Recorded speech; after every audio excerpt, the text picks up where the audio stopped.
I cannot believe I am saying this. The Detroit Pistons defeated the Los Angeles Lakers, and yes, LeBron James and Anthony Davis were both healthy, and Anthony Davis had a monster game, and still the Detroit Pistons sent them back to LA with another L in their hands. We'll discuss how they were able to do this in today's episode of the Locked On Pistons podcast. Let's go.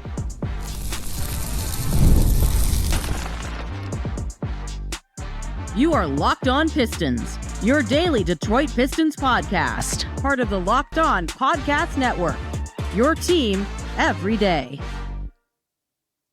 What's the deal? Welcome back to another episode of the Locked On Pistons podcast. Per usual, I'm your host, Kuka Hill. You can find me over on Twitter at Kuka Hill. I want to thank you guys for making Locked On Pistons your first listen of every single day. We're free and available on all your podcast platforms. If you haven't already, head to the YouTube channel at Locked On Pistons.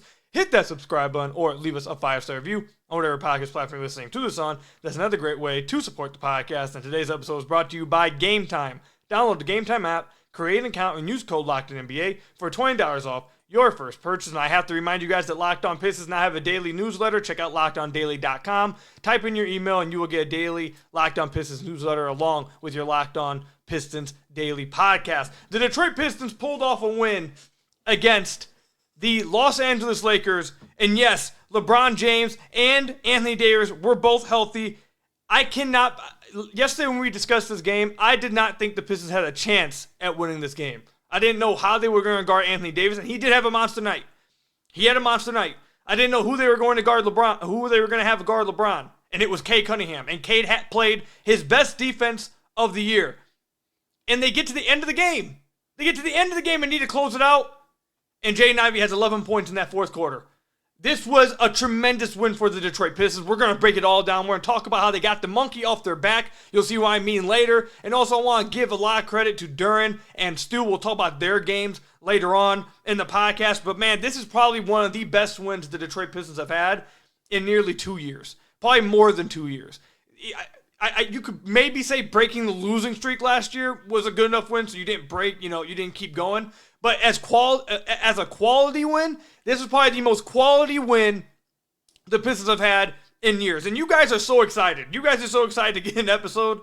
Look, so you guys watching on YouTube, you guys can see I'm recording real quick, me recording the episode, because I have a few of you guys already asking, DMing me, tweeting me, when's the episode coming? I'm recording it right now. Just let me get it out, and I'll be sure to get it updated for you guys, post it for you guys. Just it's coming, man.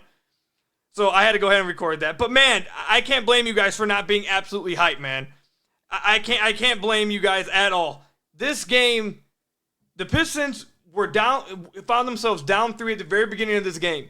And then they found a way to get up by 20 points against the Lakers. The Lakers then cut the lead down to 6 in the second half. They cut the lead down to 7 in the fourth quarter. And the Detroit Pistons repeatedly slammed each run that the Lakers went on back in their face. Slammed the door over and over and over again. And there's a lot of stuff there was a lot of good things that happened in today's game. But I have to spend the first segment talking about the part that I think everyone knows I'm going to go to. I think the part that everyone's spazzing about. If anybody had any questions about whether Cade and Ivey could fit together and play off of each other and thrive off of each other, they answered those questions. They really have been answering those questions for the majority of this year. We've talked about it. They have been the biggest bright spot. That answer to that question has been getting solved all year. But in the fourth quarter of this game against the Los Angeles Lakers, you saw exactly why. When they're both playing at their best, when they are both playing good basketball, why their type of archetypes play so well together. Cade Cunningham was getting trapped. Cade was getting a lot of attention from the Lakers defense. And Jaden Ivey attacking a tilted defense, Jaden Ivey attacking a rotating defense,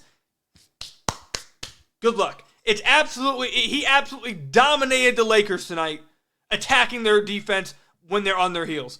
Every time Cade got doubled, every single time Cade got trapped, he made quicker decisions. He got the ball to Ivey as the defense is rotating, and he is too fast, he is too quick to stop him against a rotating defense. He only took 2 threes tonight, didn't need to. Was getting to the rim at will. Was getting to the rim at will for the Detroit Pistons. He was getting to the mid-range area, drew a foul on Austin Reeves late in the fourth quarter off a double team from Cade, kicked it to Jaden Ivey, got to the rim, got to the mid-range area on Austin Reeves, drew a foul and won. He had another big-time three, his only three of the game from the top of the key, off of a Cade, double team, pass to him, top of the key, drains it, and then Cade got doubled again in the right corner, dished it to Ivey, Ivey takes it all the way to the rim, finishes it. This was, if anyone needs any film evidence of how can Cade and Ivey fit together, how do they fit together, how can they thrive off of each other, not just fit, but make each other better, but just get the best out of both of them, play the fourth quarter film of this game. Play the fourth quarter film of this game. You really could play the majority of this game, but go to the fourth quarter.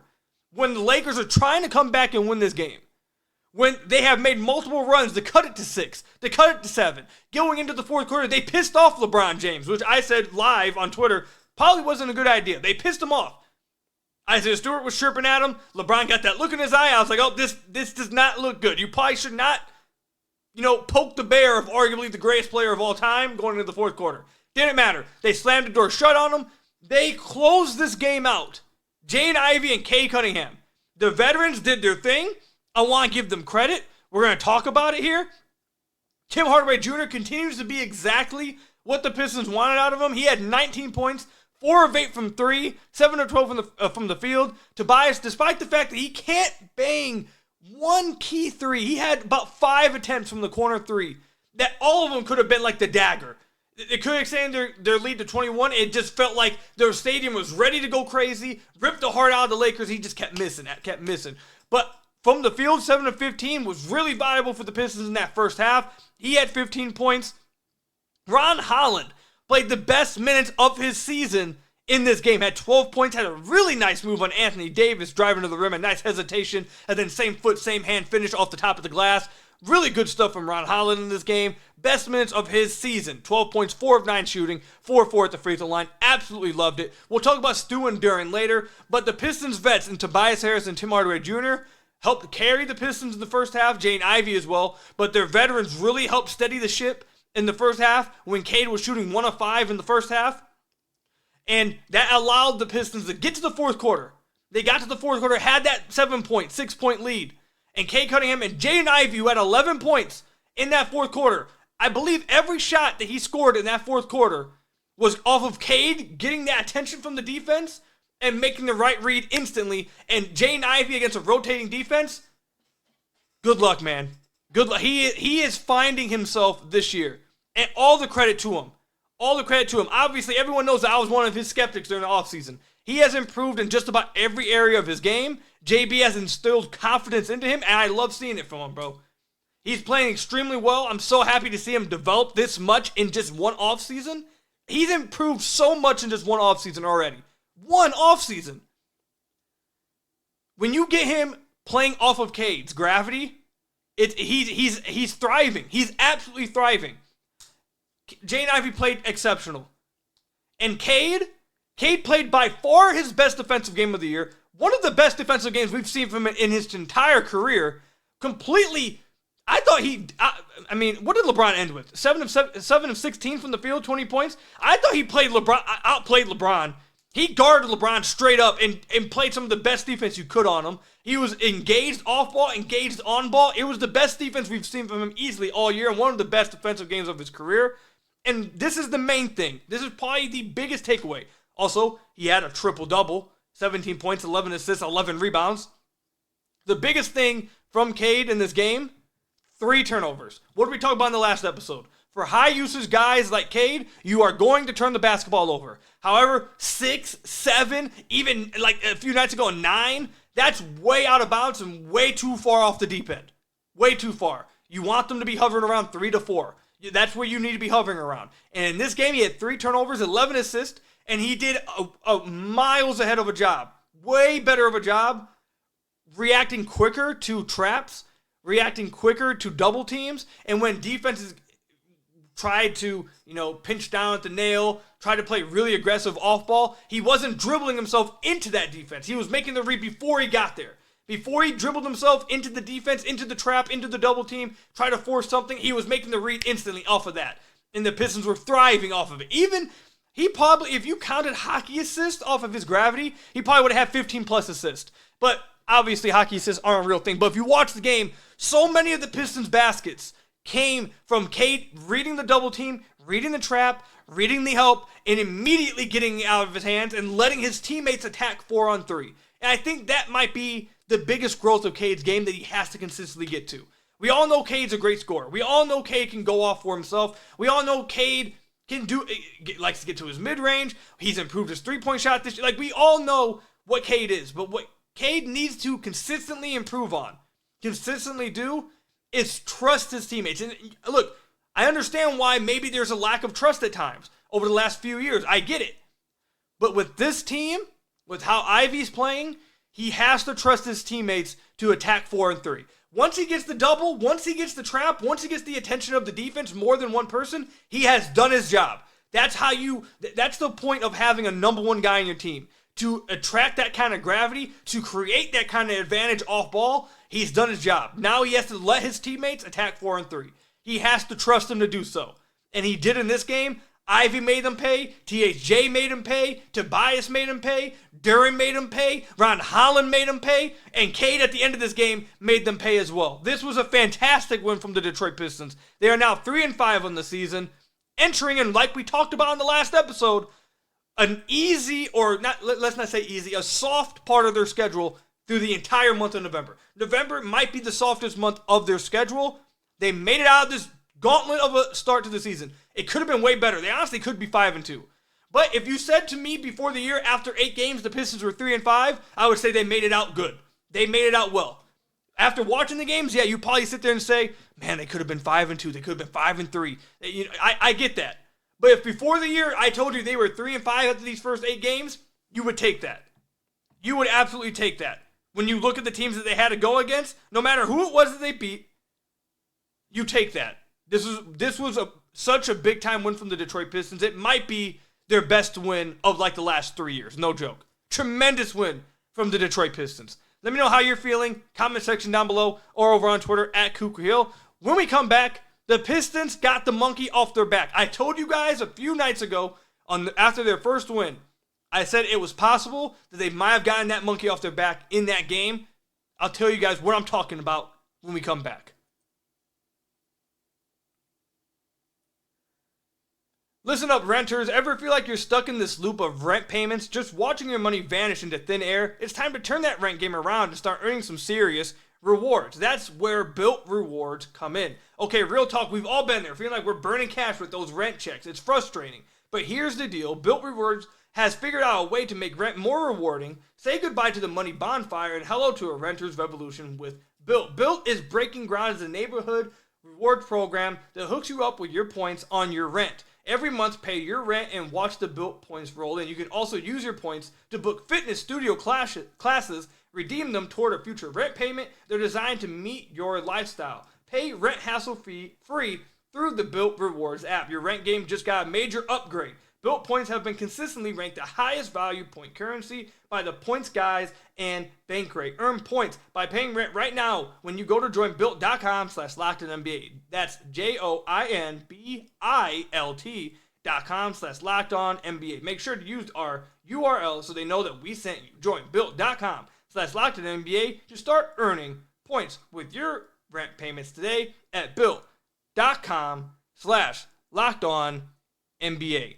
Now I've got to tell you guys about another one of our sponsors, Game Time. I told you guys many times I'm a procrastinator. I wait to the last second with everything, and it often screws me over when it comes to purchasing tickets. But with Game Time, it absolutely saves me because, one, they have last-minute deals all the way up again to the last minute of the event. But sometimes even after the event has already started, you get great ticket prices. So even if you wait to the last second like I do, you will still get a good price on your tickets. And also, you get the view from your seat within the app. No longer you get your tickets, you show up, end up with a bad seat that you didn't know about, and now you're frustrated. With Game Time, you can see which seat is right for you right within the app. Absolutely amazing. They also have the lowest price guarantee, or Game Time will credit you 110% of the difference. Your purchase is covered with the most flexible customer service policy in the ticketing industry. Take the guesswork out of buying tickets with Game Time Picks. Download the Game Time app, create an account, and use code LOCKEDONNBA for $20 off your first purchase. Terms apply. Again, create an account and redeem code LOCKEDONNBA for $20 off your first purchase. Download Game Time today. What time is it? Game Time. So I want to thank you guys again for making Locked On Pistons your first listen of every single day. We are free and available on all your podcast platforms. If you haven't already, head to the YouTube channel at Locked On Pistons. Hit that subscribe button. We are on our way to 10,000 subscribers. We are just 1,000 subscribers away. So please, if you are watching this or if you're listening to the podcast and you haven't already, the best way to support the channel, the best way to support me and the podcast is to hit that subscribe button on the YouTube channel. Help us get to 10,000 subscribers. You can also leave us a 5-star review, whatever podcast platform you're listening to this on. You can also subscribe to our Locked On Pistons Daily newsletter at lockedondaily.com. Type in your email. You get a Locked On Pistons Daily newsletter with every podcast you get that I post. Also, if you want to be a part of the Locked On Pistons Insider Program, where you can text one-on-one with me straight from your phone. You can text, like I said, text one-on-one with me. I'll have Q&As. I'll have trivia. I'll test you guys any Pistons news, any Pistons rumors that I see, any insider information that I'm hearing, any Pistons content. And if you just want to talk with me and get to know me, or I get to know you, you can do all that. If you want to join the Pistons or Locked On Pistons Insiders Program, text the number 313-914-6528 to join our program. The Detroit Pistons, I think, might have gotten that monkey off their back. And what I'm talking about, if you're a loyal listener of the Locked On Pistons podcast, if you are an everyday listener of the Locked On Pistons podcast, you should know exactly what I'm talking about. Because when the Pistons lost that last game, I think it was Boston. No, was it Boston the one they... Was Boston the last blown fourth quarter lead they had? Or was there another one before that one? Or after that one? The Heat game. After the Heat game, I came on the podcast and I said, I really think they just need to see one go down. They need to close out just one fourth quarter. If they can just close out one. If they can just close out one fourth quarter. Not blow out a team. Not and lose a... Have to deal with the fourth quarter when they're playing actual starters and they're trying to still win the game and close the door on them. If they can just do it once, I think it'll all start to flood. I think it was just a dam. You have to break it. They haven't been able to break it because of the last few years. I feel like this team has a lot of that hanging on them. They know they haven't been able to win. They know they've been losing a lot. They know they haven't been able to close games. So when they get to the fourth quarter, it gets heavier. Knees get weak. Hands get sweaty. It just gets harder and harder mentally for them. And they need their vets to show up to help them just close one. Just get one, and I think you'll start to see the wins flood in. You'll start to see them close out more wins after that. They did it against the Sixers, and they went on to then beat the Brooklyn Nets. And now they closed out a Los Angeles Lakers team that has NBA Finals expectations.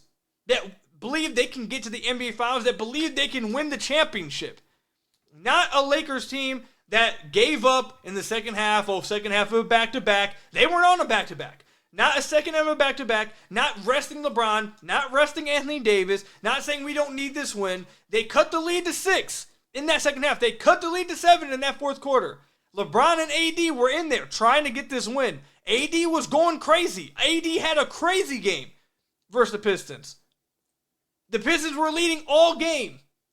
And if you were on Twitter or if you're on Facebook, whatever it is that you talk about the Pistons with your friends or your family or whatever, if you were in the Pistons community, I know I saw it all over Twitter. When the Lakers cut it to 7, I already saw, here we go. They're about to lose it. Another failed fourth quarter. They're about to fall apart. Here we go. We can already see it coming. Everyone thought it was going to happen. Everyone thought they were going to choke this one away. They thought they were going to falter in the fourth. And what happened? They shut the door on the Lakers multiple times. I think that win over the Philadelphia 76ers really helped get that monkey off their back. Then beating the Brooklyn Nets despite having a tough game, I think really helped. And I think they have confidence. I think this team has confidence that they can win now. Now, it's only 8 games. I'm not predicting them to go win 40 games now because they're 3-5. I'm not trying to make it seem like they just won the NBA Finals. But if you've watched the Pistons, if you're not someone who's watched the Pistons, I know I get a lot of listeners every day that are outside the Detroit market.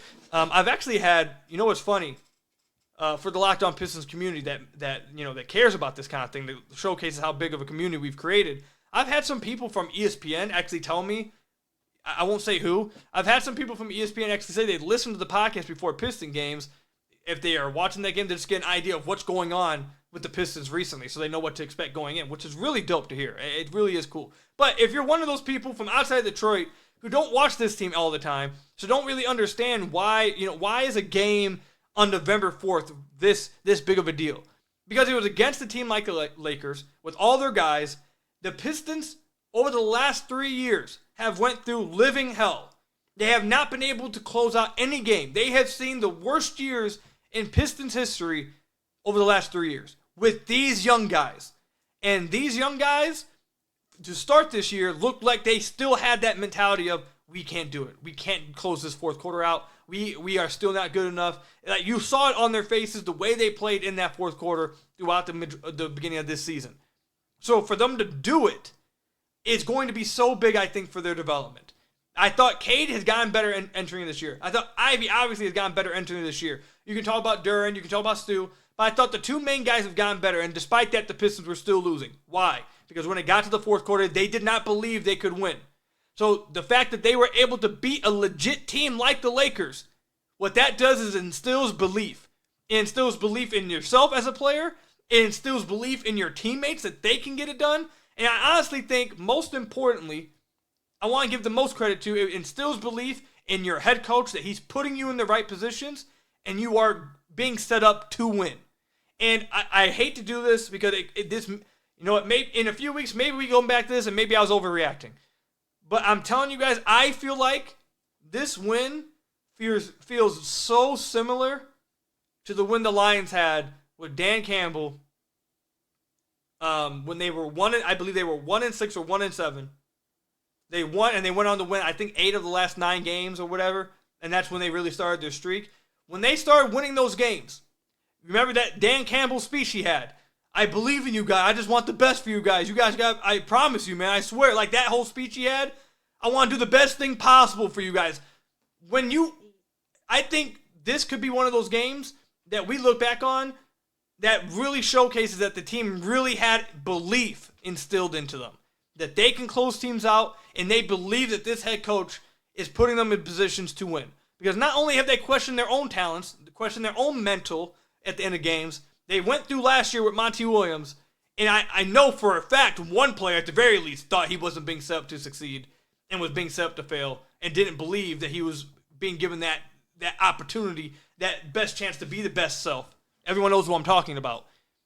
I think this game right here can be such a big game changer for this team. I think it can be a turning point for their season this early in the year. It can be one of those. And another reason why I believe that is because they played good enough to win other games. They showed that they were improved throughout the games of the game against Indiana, the game against Cleveland, against Boston, and against Miami. All of those games, you saw that this is a better team. You saw that these guys were getting better. But I couldn't, you guys remember, I came on the podcast, it was hard for me to really, I tried to push it a little bit, but it's hard for me to tell a fan base that's watched them lose as much as they've hurt, or they've lost. After last season, starting 0-4 for me to come on here and say, look, there's a moral victory, It's hard to do that. But now that they've won 3 games, 3 of their, last 4? They beat the Sixers? Yeah, 3 of their last 4? Now I can come on and say, this could be a big-time game because in the other games they were losing, they still showcased that they were better. They showcased that this is a much better team. Once their veterans show up, which they have, and their young guys believe that they can close out games like they just did, they can start winning a lot more games, and this could be a really fun season for the Pistons, especially, again, because of the softness of their schedule in November. They got through the gauntlet. The gauntlet, it's not like they're just going to play easy teams forever now, but the gauntlet beginning of their schedule, they've gone through it. This is the softest part of their schedule now. 3-5, feeling this good coming out of a win against the Lakers. You hope and would believe, I think, that they are going to build on top of this. And at the end of November, you may be looking back at the first month and a half of the season as a big-time turning point for this young team, for this Pistons team moving forward. This was a fabulous win for the Detroit Pistons, man. An absolutely fabulous win for the Detroit Pistons. I'm so happy for those guys. Real quickly, before I'm going long, but just real quickly, there was a moment in the fourth quarter. Stu picked up a technical foul, and the leadership that everyone's wanting to see out of Cade. Cade leads. He's a quiet leader most of the time, but in that when Stu got that tech, Cade went straight up to him, screamed at him, "Why are you doing that?" You can read his lips. He said, "Why? Why are you doing that? You can't. Why, man? Why?" And Stu kind of go back at him. Cade's like, "No, man. Why? You can't do that. You have to be smarter, man." And they subbed him out of the game. He didn't sit there and say you're trash, you suck. Like, he didn't do anything like that. But that's what you need out of your leader. Hold everyone on the court accountable, including yourself. And I think there's another point in the fourth quarter when you're like, these guys are growing up. I think people forget that they are so young, but you're watching these guys grow up, I think. In this game, you saw them grow up a little bit. And I'm really happy for them. I'm really happy for all these players. Let me know in the comment section down below or over on Twitter @KukaHill. How are you guys feeling, man? How are you guys feeling? Really big time win. It feels like a lot of people are treating this like the NBA championship. I mean, I think that kind of points to how down the Pistons have been the last 3 years. It really has been that down in this community. So when we come back, though, I really want to give credit to two guys, one particular, but two guys I thought really showed up and showed out for the Detroit Pistons tonight to help them get this win versus the Lakers. Get ready to tackle the NFL action with FanDuel, America's #1 sportsbook. Because right now, new customers can bet $5, get $150 in bonus bets if you win. The FanDuel Sportsbook app gives you everything you need to place live bets on the NFL all in one place. So when you get a hunch in the middle of the game, you can check out the latest stats, view live play-by-play, and so much more on the same page where you place your bets. Just visit FanDuel.com to join today. You'll get started with $150 in bonus bets if you win your first $5 bet at FanDuel.com. Again, you'll win $150 in bonus bets if you win your first $5 bet. Never waste a hunch and make every moment more with FanDuel, an official sportsbook partner of the NFL. Then I've got to tell you guys about another one of our sponsors, Hims. Guys, sometimes intimate moments happen spontaneously, and we always want to be so ready we can perform in the bedroom.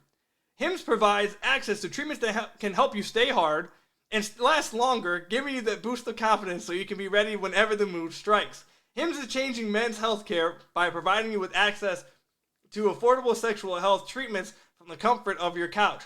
Hims provides access to a range of doctor-trusted ED treatments like chewable hard mints, Viagra, and Cialis, and their generics for up to 95% cheaper. The processes are 100% online, and there's no need for uncomfortable doctor's visit. Only uncomfortable talks from your podcast host. Just answer a series of questions on their site, and a medical provider will determine the right treatment option. If prescribed, your medication ships directly to you in discreet packaging for free. No insurance is needed, and one low price covers everything from treatments to ongoing care.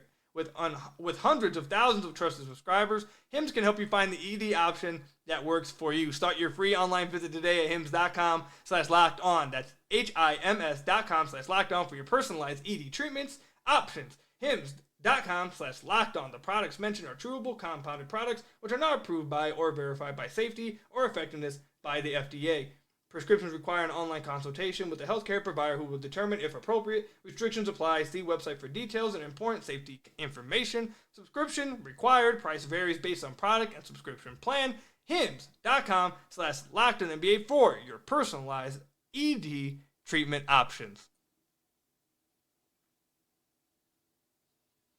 So I want to thank you guys again for making Locked On Pistons your first listen of every single day. We are free and available on all your podcast platforms. Please hit that subscribe button at the YouTube channel at Locked On Pistons. Leave us a 5-star review, whatever podcast platform you're listening to this on. You guys already know Locked On Pistons Daily Newsletter, Locked On Pistons Insiders Program. Text the number at the bottom of the screen if you're watching this on YouTube. Or obviously, like I said earlier in the podcast, if you're listening on the podcast version, you can also text that number. I'm waiting for it to show up on the bottom of the screen because I lost the number on my phone. I'm waiting for it to come by, The scroller is going way too slow. I know that it starts with 313. 313, I believe 313-914-6528. Jalen Duren and Isaiah Stewart did their part in this game, more than did their part in this game. And I want to Stu was really good. And I think everyone kind of knows what to expect out of Stu. And I think he's gotten his fair share of love this season so far. Stu has been really good to start the year, especially on defense. Defensively, he's been fantastic. I still think he could be a little better offensively, but defensively, he's been absolutely fantastic. Had a big-time block on LeBron, turned and talked trash to him. That was when I was like, I don't know if that's the best idea. That's LeBron. But it ended up working out, man. Talk your stuff, Stu. Big time block on LeBron. Tremendous defense from Stu. Stu was fantastic.